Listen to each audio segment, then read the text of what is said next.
Dr. Gill, welcome to the Black Fundraisers Podcast. How are you? I'm good. I'm really glad to be here with you today. I'm glad to be with you. We're celebrating Black History Month, and what I thought we would do during Black History Month in an ode to all things Black, we talked a little about Black food, we talked about Black music, we talked about Black love, and, given that Black hair, I mean, just take that in, Black hair. It sounds simple, but it's not, right? Not at all. And we're going to talk a little bit about it. And I don't believe it has much to do with us, right? And more to do with how it's viewed in society. So we're going to get into all of that. Okay. But first, I'd love for you to tell the good people listening and I a fun and little known fact about Dr. Tiffany Gill.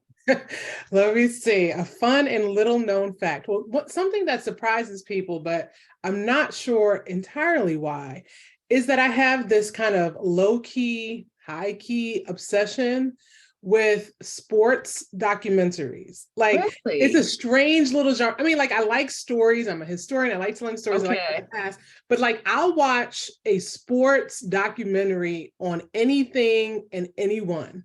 So like, I've seen all the ones on Netflix. I've seen like it's this Last Dance.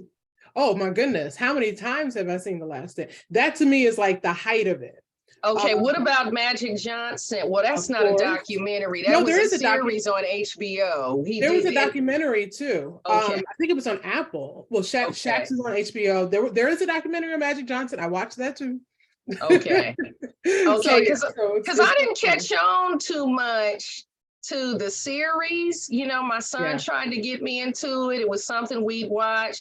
And I was like, because I'm not really a sports enthusiast, right? Mm-hmm. I know you watched the Williams doc. There have been so many documentaries about them. All of them. I've seen them all. Yes. The Serena and Venus. Yes. Okay, yeah, that's interesting. Ain't nothing wrong with a little documentary. I could think of worse things that. Right. I have other vices. I have other vices too, but this is one of my strange obsessions that people, I was like, I can watch them all day. It's very Yes, I love it. I love it. So Dr. Gill, for those who are not familiar with your book, Beauty Shop Politics, African-American Women's Activism in the Beauty Industry, let me just say, I gleaned a new respect, appreciation, and this new understanding of this historical significance of the shop, right? Mm-hmm. If we know what the shop means, when you say, oh girl, I'll be at the shop tomorrow, sister to sister, we know what the shop means, right? We sure do. Or if you're old school, you might call it the beauty parlor like my grandmother did, right? Right. And there's probably some others that I may not know about, but really seriously, you shed light on something that was very, very new to me. And you share the role that Black beauticians played in the Jim Crow era and how the shop played such a pivotal role in the movement. And I just love for you to take some time and just talk a little about this and give the good people listening a glimpse of the book. We can't give the whole book away to you good people listen, because if you want the deets, you gotta buy, right? You gotta buy and support this Black sister and this book. But please take the mic and share a little. Thank you. Thank you for even giving me the opportunity to talk about this story. And so for me, I came to beauty shops. People ask me, were you obsessed with beauty shops? Actually, I hated getting my hair done as a kid. So maybe that was the thing. Like, I hated getting my hair done because, I was, as we like to call it, I was tender-headed. The curse of all Black women and girls, right? When you're stamped with that, tender-headed. But what I Ooh. loved was, I didn't love getting my hair straightened and permed, all that stuff. But what I loved was the space of the beauty shop. I loved listening to, particularly when I was little, and overhearing grown folks. Listening to grown folks convos, grown folks business that I would never be able to hear anywhere else, right? But I'm sitting there under the dryer, pretending I'm reading my, little book, and I'm listening. So there was something about that culture that always attracted me. And when I went to graduate school and I was looking for a topic for my doctoral thesis, I wanted to do something about Black women in activism. I wanted to do something about the way that Black women in the civil rights movement and other times, really were at the forefront of galvanizing change in our communities. And what I began to find was that many of the women that I was tracing, not the well-known women, not the Rosa Parkses and stuff, the unsung, but the unsung. There's so many more stories of Black women that are waiting to be told. And one thing I began to notice was that a lot of these women who in their local communities and their grassroots communities, taking care of their communities, raising money, holding voter registration drives, holding all kinds of campaign things, holding schools to help people learn how to register to vote, et cetera, were beauticians. And most people would just look at that, and kind of the scholars had come before just looked at it and kind of like, okay, they're beauticians. I felt as though that was an important story. I was like, it led me on this quest to understand why so many beauticians were so active in these political movements. And it makes sense, right? Beauticians are people in the community, especially back in the press and curl days. Let's not act like we brand new now. Let's not act like that now. But, they knew everything. They knew everybody in the community. They knew, generations would go there. You're sitting in there for a long time, right? So they've got a captive audience. And also there's a certain kind of relationship that's built between a client and a stylist, right? We just started going to therapy as Black women, right? Like for generations, our foremothers had neither the time, the money, or even thought of doing something like going to a therapist to work through our challenges. So who you would tell often was your beautician, right? She was someone who was not directly involved in your work, in all that was going on. And so you would share. And so it made sense for me as I got more and more into the research, why these women were so essential to Black communities and Black community work. And the other thing that is an important piece too, is from the financial side, right? These are women who are entrepreneurs. Yes. These are women who either own their own business or at the very least own their own chair. These are women, particularly in the Jim Crow era, when the majority of Black women were relegated to being domestic workers, working in white homes, under surveillance from white communities. Right. Beauticians had a status that no other Black women had. They were working for Black women. They were Black women working.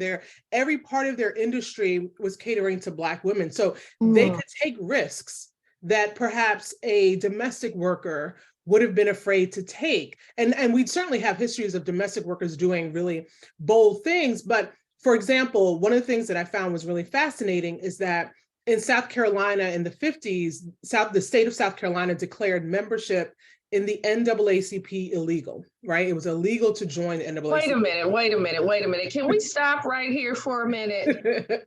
Yeah. Good people listening, did you know that? Because I didn't know that. So many of these laws, they really would shock you. And of course, the goal is to prevent African Americans from collectively organizing or doing things in their communities, right? Like this, you could go to jail and it was an attack on community, period. Period. Like complete. So because it was illegal, if you were found getting any mail, for example, from the NAACP, for example, if you were a school teacher, right, in a Black school, you get mail at your house, your postal worker could go and report you to the authorities and you could lose your job, right? And this did happen.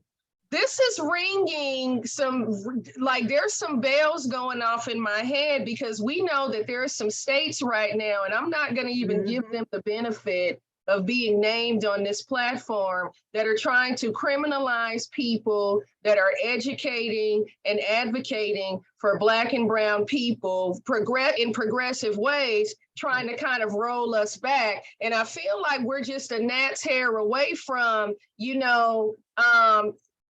some of these states, folks getting called to court or getting charged with a criminal, with a crime for just educating folks and giving folks certain books and certain topics and discussing certain content and hiring practices. Absolutely. Not going to name this state. They get no There are play multiple, sadly. It's multiple. Not just one, right? Yeah, I have friends who live in some of these states who are educators, even on the higher ed level, and there's a lot of fear about what is being taught because there are people who are literally being sent into these classrooms to surveil them, right? Right. So the thing is, with a beauty shop, think about it. If somebody who didn't look like the rest of the clients just popped up one day, it would be suspicious. Like they didn't even know these spaces existed. So what women who worked either as teachers or as domestic workers would do would be to send their mail to the beauty shop.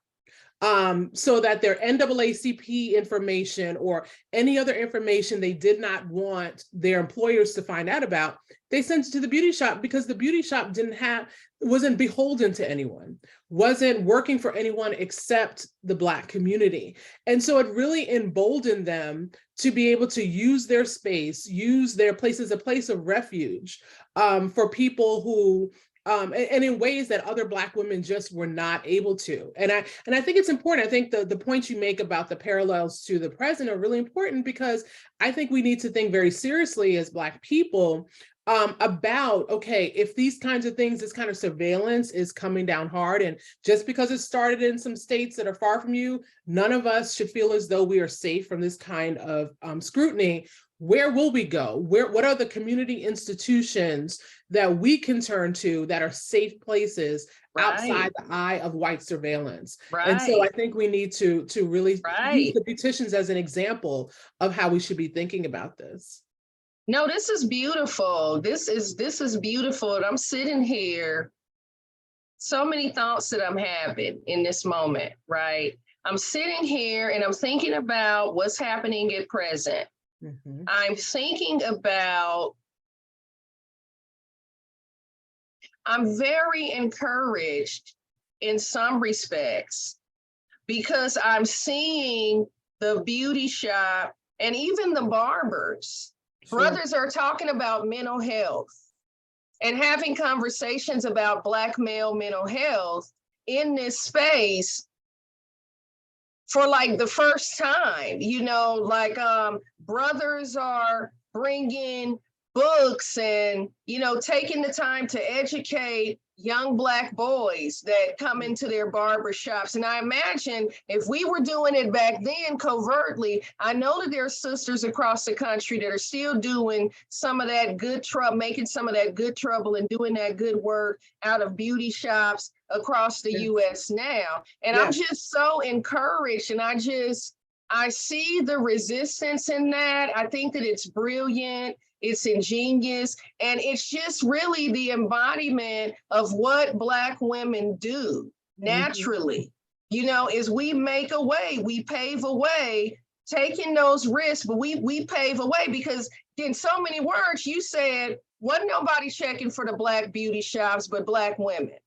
Right. And we were good with that because we had an agenda. We had an economic agenda. We had a social agenda that we were able to carry out in these institutions. Yeah, absolutely. And there is, what has been really encouraging is to see the kind of vibrant work that continues in both beauty shops and barbershops, although I would be remiss, and even there's a brother named Quincy Mills who has written on Black barbershops, and he would agree with me on this, that the beauticians in many ways had a lot more flexibility than the barbers. Because if you remember, during the era of COINTELPRO, when they were searching out Black radical groups like the Black Panthers, et cetera, the FBI would send informants into barbershops to try to listen on what's happening. There's a way that Black men were seen as threatening, but for women, it was like, I mean, these women are just getting their hair done. Like, just what's talking, happening? just yucking it up at the barbershops. Right, Nothing going on there. Right. And so that actually helped beauticians fly under the radar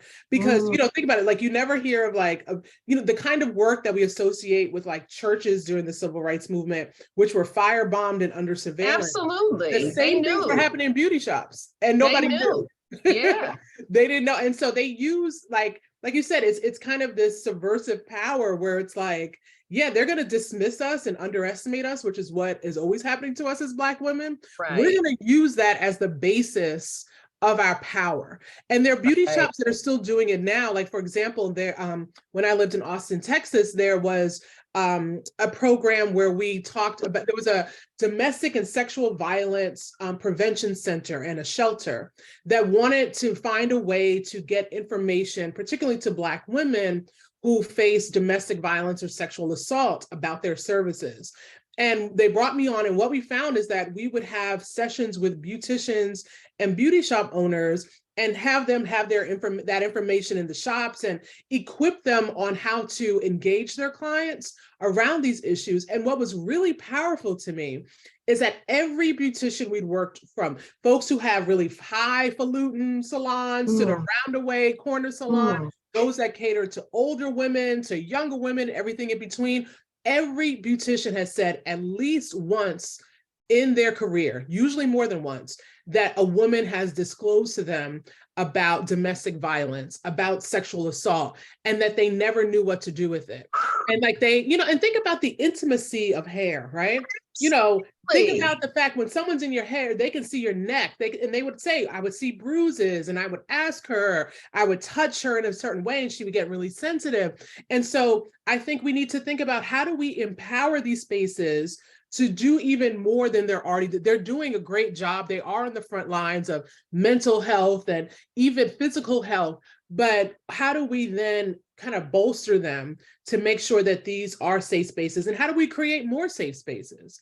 I worry in this very digital world that we are losing sight of the importance of community space, like the importance of us being together to provide safe spaces with another, not just on Black Twitter, which is fun and is a great space. And Black Twitter has done some great political work, right? Like we would have never known about Trayvon Martin's murder if it wasn't for the journalists and other community folks in Florida on Black Twitter demanding that something happen. Well, there are a lot of things we would know about, but I hope the virtual can come alongside the in-person and not replace the in-person gathering. And with hair, you can't outsource that, right? Well, we all try to do it on YouTube, right? But that's a space. I'm really fascinated. Like, we talk about power building a lot in the philanthropy sector. There's a lot of energy around this notion of power building. And what I'm hearing is that power building was taking place at these shops. Absolutely. Movement building was taking place at these shops, right below the radar. And as a Black woman who, like all of us, I don't care who you are, I don't care what texture your hair is, there's some heaviness and there's some complexities that I feel like we inherit that, really come from what's perpetrated on us, right? I don't care who you are, what your hair looks like. If you're having your hairstyle by somebody, you're vulnerable, you're intimate, in that space, some probably more than others. There's vulnerability in getting your hair styled, and the woman who's styling your hair gets to see, hand marks around your neck. It's so intimate that it allows room for that shared humanity, that vulnerability, that intimacy, whether you really want to tap into it or not, it's there. And I think that it's so very powerful. And I'm just so proud to have come across you in this book, and I think I came across you on, I think was it Hair Tales? Were you a part of the Hair Tales? I was a part of Hair Tales. Yes, I was. It was a great experience. Yes. So let's talk about black hair. Okay. You said and you said the magic word a moment ago, tender-headed. And I know I, provided you with some questions, and I'm just kind of going off script here. Sure. For the allies and people that are watching this, talk about tender-headed. So tender-headed is usually something that is called, I don't know that boys are ever called tender-headed, but girls, are white people, is anybody tender-headed? Right, does anybody, that is people? Such a unique black girl experience, right? I think that it's exclusive to us. I really, really do. I do too. But as soon as you say it around a black woman, we all know what it means, right? We know what it is. And we know what it feels like. We know what it feels like. But you know what? No, I'm going to tell you. It's not. Because I'm going to tell you why. So my son and my surrogate son that's with us both have locks. Okay. And their loctician comes to the house and maintains their hair. So Jeremiah would maintain his own locks. Xavier, my son, is accustomed to the loctician, right? So Jeremiah what did he do? Sat on the floor in the living room in between the loctician's knees, and she's twisting his hair. And as she was kind of separating out the locks, he'd like to have died. He liked to die. He said that it was very, very uncomfortable. And what did my son say? And I have never heard iPhone generation kids say this. He said, "Oh, he's tender-headed." Oh, well, now, where did my 18-year-old get that from? I'm glad they know that. I'm glad they're holding. I think it's a really special term that is ours that doesn't need to be lost. But yeah, I mean, it simply refers to someone in the family. Usually I think about it in the context of my sister and we have different hair textures, right? As most black families, right? And everybody doesn't have the same hair texture. Nope. And we used to when I was little, I would always say, "Oh, Michelle has whittle hair and I have big hair," right? And so, which meant that I had really thick hair. And so whenever I would get my hair done, everybody in the neighborhood knew it because I would be screaming to the top of my lungs. And part of it was so funny. It got so bad that whenever there was a special occasion like Easter or graduation or a wedding or something, my mother would have to outsource it. She would send me to one of my cousins or to a family friend because they knew how to deal with my hair, right? And so she's like, if we need a slick back, looking good, we have to, and they did. And I wouldn't cry as much with them. And I don't really know why. I think my mother, my mom had 2 daughters. And so Sunday night, hair night, she was just trying to get it done. She was just trying to get it done. And, the thing with our hair textures, and this is what I want us to really kind of embrace, right? The beauty and the splendor and the intricacy of Black hair, right? Black hair was stigmatized from the very beginning of interactions between Europeans and Africans.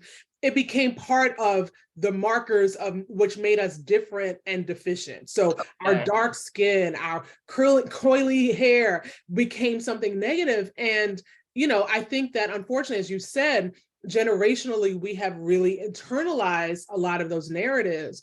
But what I do see happening, and I think it's a beautiful thing, is that there's a lot more flexibility around how Black women choose to wear our hair. We can weave it up one day, naturally other, that we're learning really how to do our hair, right? So that now they have detangling spray. What I wouldn't have done for a detangling spray as 5-year-old big hair Tiffany, right? Because let's be honest, Mama didn't give a damn about no detangling spray. No, she had that big black comb. She didn't give a damn about it. What go-to products did she have? She had a big thing of grease. I don't even know whose name was on it. That blue grease, right? That blue magic. Blue magic. She had a comb and she had a brush, and with our hair, you got to get that comb, and that's where all the pain came into play. In part, I'm talking about, I didn't even like getting mine. I didn't like getting it parted. I don't care how close to because the secret is if you hold it from the root and comb it out, it's a little. She seemed like she went right for the root and combed it out, and that was that. That And was if that. you cried or you moved, you might get hit by that comb. That's right. Oh, I got popped. The only time my parents didn't do a lot of spanking all that, but the one time I remember getting popped was with that hard black comb because I was squirming, right? And so I think now there's a lot more attention, and I'm hoping little Black girls and boys are growing up with a little more care for our hair. That yeah, like it's just different. You comb it from the bottom, not snatching it from the top of the scalp. I think that so many of our parents even didn't know how to do the hair because there was such an impetus to move toward relaxing it and straightening it, that in its natural hair texture, we didn't know. And but now when you look at it, Black hair is magical. I think I said this in Hair Tales, like our hair is magic. Man. It can do things, it drives everybody at work crazy because, I'll show up one day with the curls and the next day with some braids down, next day with some corporate. They don't know who I'm gonna be that day, right? Right, and they don't know what girl coming out. It's the expression of who we are and a celebration of our culture because they can't do this. And so, wait a minute. And if you're like me, if you're being honest, when one of those other girls comes out, there's something, it's not because I don't code switch. Anyway. I used to code switch a lot. Right. You gonna get Kia, right? Right. But there's a little bit, it gets ratcheted up a little bit when that new dude comes out. Don't let me decide to go bald again and blonde. That girl had a whole presence about herself. Okay. I was giving you extra cheekbones and eyebrows because it was all out. It wasn't no hiding. There's something that happens with us that I think is beautiful, in honoring that versatility of our hair. Absolutely. Absolutely. I'm already thinking now, like I always say, the hair I have now, kind of in a natural state here, is my professor hair. But I'm like, ooh, summer's coming. I want some long blonde, braids. Like I'm already thinking about, it symbolizes freedom, right? It symbolizes, like the change of seasons, a change of life, right? Like when, talk about when women go through a bad breakup or something, sometimes they'll cut their hair, right? Like it becomes an extension of that. And I think, I just want to continue to see Black women and girls grow up in a world where even if no one else appreciates our hair, and let's be real, that may happen, right? But that within our communities, we're nurturing one another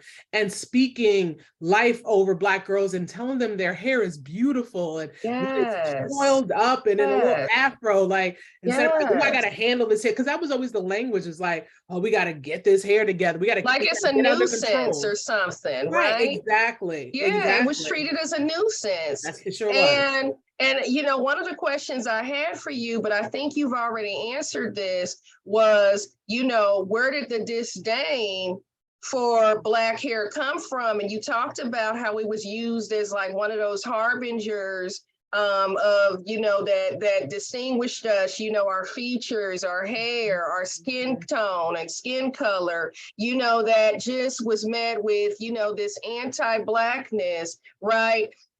But I want to ask you, why does everyone feel the need to police Black hair? What is it? Yeah, no, if I'm honest, I think it's actually more about policing Black women and then policing about Black hair. I think Black hair becomes the kind of underneath the umbrella, right? And it's about sort of policing Black women to be the ones to demonstrate whatever, right? So think about it with, even the debates about, beauty and debates about, can you be political if your hair's straight and all that? Men don't engage in that practice, right? Where their bodies are assumed to tell you something about that. I was like, if I see somebody with straight hair and somebody with natural hair, that tells me nothing about who they are except how they chose to spread their hair that day. When I'm doing it, I don't become less political if I decide to turn my hair blonde. Like, it doesn't mean that. And I think that part of what it is this burden that we've placed on Black women to always uphold everything so perfectly that even our hair becomes a mark of the measure of who we are. So I think once we live in a world that is kinder to Black women in general, I think we'll live in a world that is kinder about hair. And we also have to have a hard conversation about how we use it to police ourselves within our community as Black women. right? That women, may, if they have a certain hair texture, quote unquote, good hair or whatever, that somehow makes them more beautiful or more valuable. And so when women are using that against one another, that's not healthy either. But so I just think we need to be kinder as Black women, and the entire society just needs to be kinder and appreciate Black women, and not focus just on our exterior, but to focus on the deep depth and richness of what we've brought to this world. That's part of why in my book, while I certainly talk about hair, I wanted to talk more about the women who are getting their hair done and the women who are doing it, right? That hair just becomes a vehicle, but what's really more important is about the work that they're doing. And so I think that once we stop just treating Black women superficially and worry more about what's in our heads and not on our hair, then I think we'll be see a lot of those tensions go away. Yeah, because there's two things going on that I see. I still see sisters, and I have been guilty of this. You know, when I was bald and I was interviewing, I didn't interview bald. Right. For a long time. When I had been in market looking for jobs, I didn't interview bald unless I felt that I was interviewing someplace where I could enjoy some degree of inclusion, like an all Black organization or so forth, right? Because I feared how I would be perceived. You know, whether people made judgments about my sexuality, 100% heterosexual, chose to wear a bald head, right? Or whether they felt as though, I was rebellious, or, and I really had some of the most harrowing experiences working in, as a professional, wearing a bald haircut by white men. I don't know what it was about that hairstyle that, just really gave folks, a bee in their bonnet and made me a target. And it was like some real buck breaking type antics going on. And I'd have to tell people where they could take it, seriously, you listen, don't come this way with those antics, right? But then I see, and I talked to a sister last week.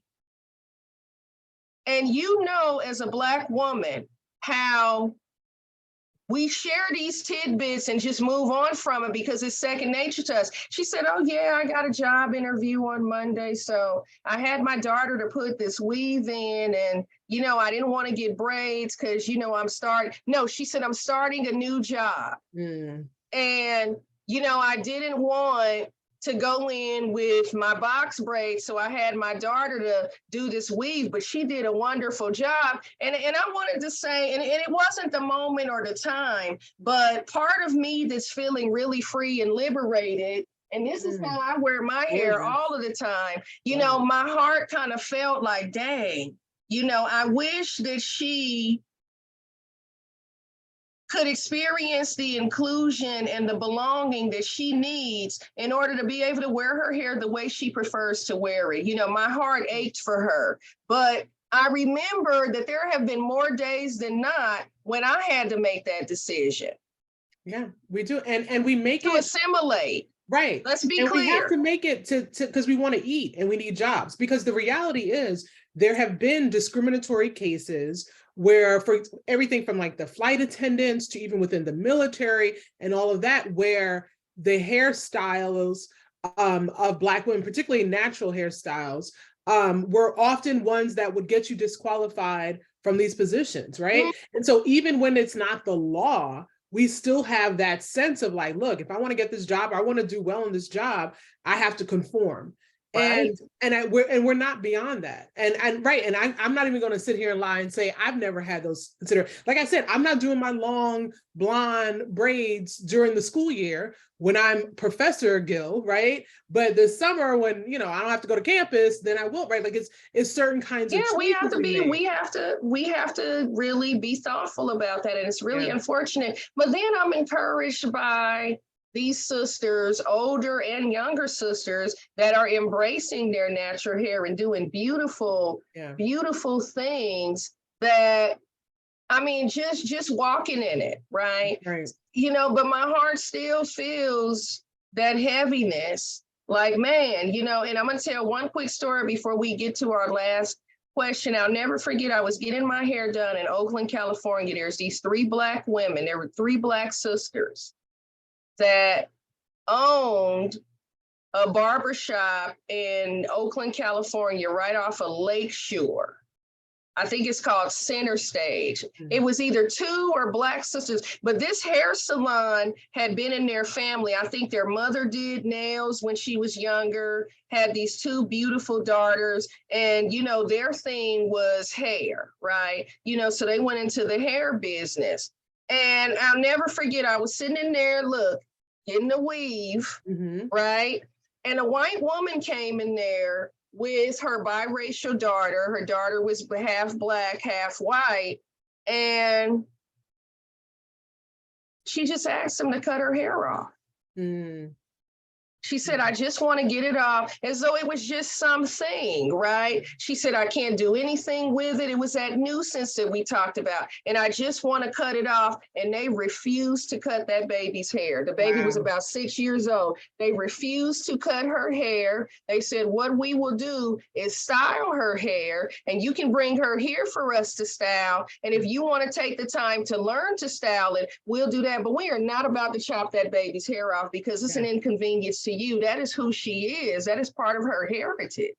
Absolutely. And I've had similar situations. I lived in Vermont for a year on a dissertation fellowship, and there was like one Black beauty salon in all of Vermont.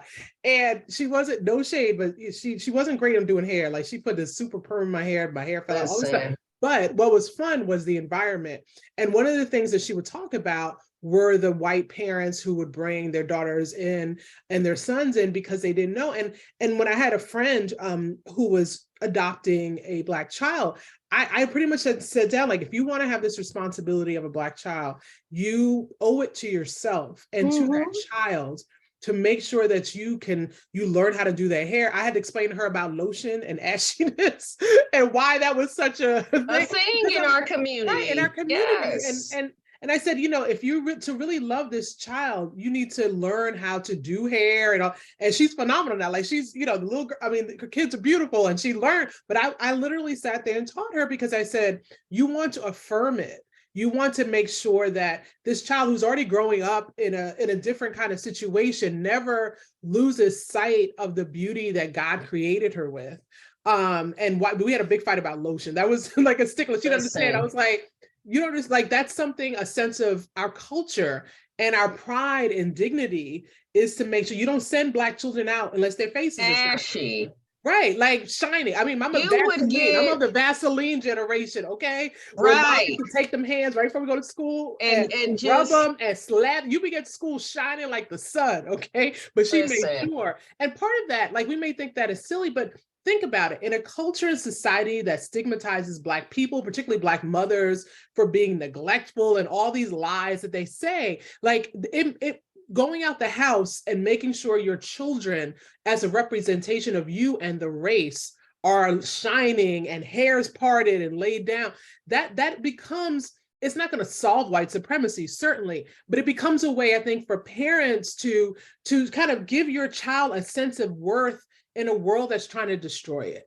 And so I love our culture. I love that old Black ladies get so dressed up and fancy for church, because our culture is that older Black women who worked as domestic workers had to wear uniforms and couldn't express themselves. So the one place where you can shine and look like $1 million is when you go into church as Sister So-and-so. You're not somebody's gal. Sister Odell.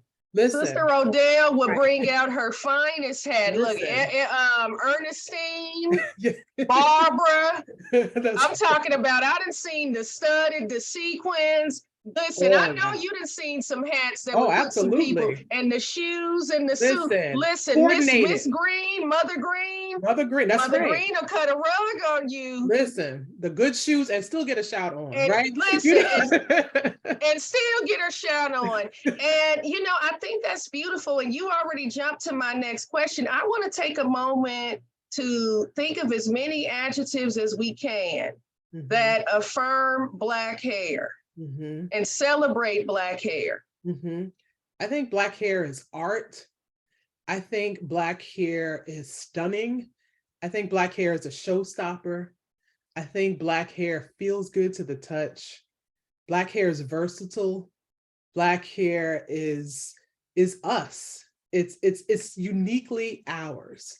And I just want to celebrate all that means. Black hair is for the culture. Right. It is for the culture and of the culture. But it's just versatile and magical to me. It is. And I keep coming back to that word magical, man. Like, I mean, it contains multitudes. Like, you don't even understand. Like, oh my goodness. Magic. I mean, you can. I'm gonna add just how it is versatile. I think you said versatile. I'm gonna say resilient. Yes. Because for people that don't know about Black hair, right? We weren't meant to get these relaxers. I'm talking about these relaxers that we put in our hair to straighten it, to conform and to assimilate. You know, it can all but doggone, and there's research coming forth that shows that it is killing, it is hazardous to our health. But what I want people to know is that our hair wasn't really intended to do that, and it cost us to get it done. But here's the thing. You can put that relaxer on your hair all you want. That thing will grow out, and that texture is gonna peak it. And it might not be exactly the same, but I got that hair that it just bounces right back. I'm here again. You know, you're gonna have to hit me with another slab of that stuff because I'm peeking out, I'm growing out, your edges, look, your roots is growing out. I'm here to stay. I don't care how you straighten me. I don't care if you press me, oppress me. I'm always gonna revert back to who and what I am. That's right. Period.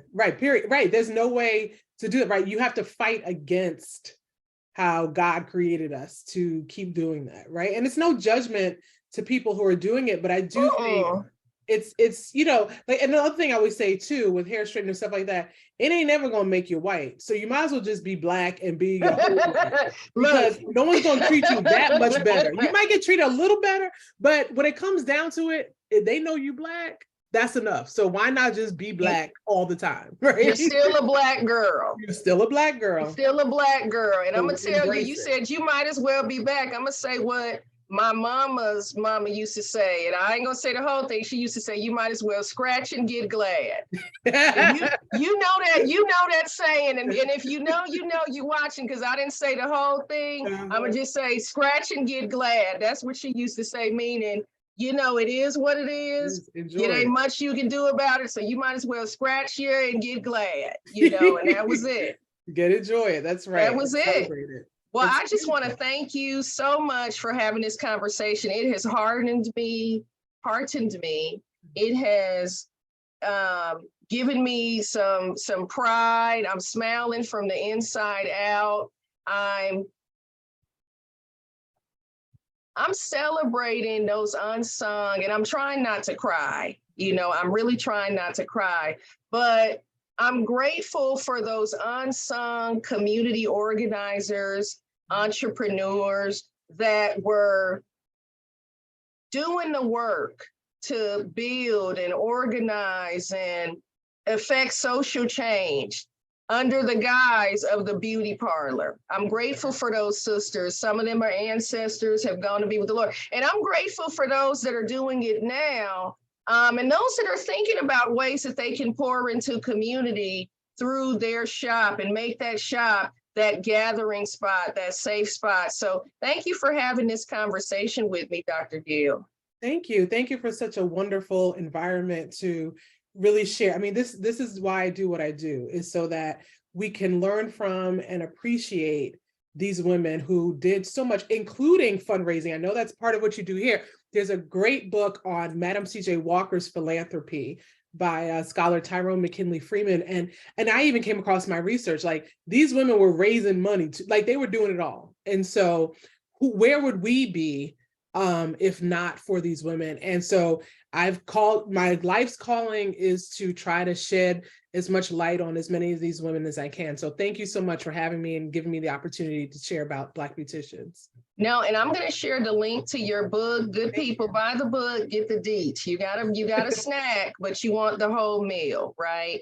So I'm going to share that book. And I am also just wanted to share Dr. Tyrone McKinley. He has been on here. He came on here and I figured. talked about the book and, you know, dropped some jewels. So yes, he's definitely in the Black Fundraisers podcast family. We even talked about hip hop. He knows how big of a rap fan and hip hop fan I am because of all the anti-Blackness perpetrated on that. But no, I want to encourage people to buy the book and, you know, get enlightened and celebrate this. I'm feeling so proud sitting here. And I just want to thank you for brightening my day. Oh, thank you. And until next week, good friends, we're coming to the end of the program, and I hope you've enjoyed the Black History celebration we've had, and we're, you know, full and enlightened by the content, because that's what we do here. So until next time, stay tuned, stay down, and keep your head up, good people.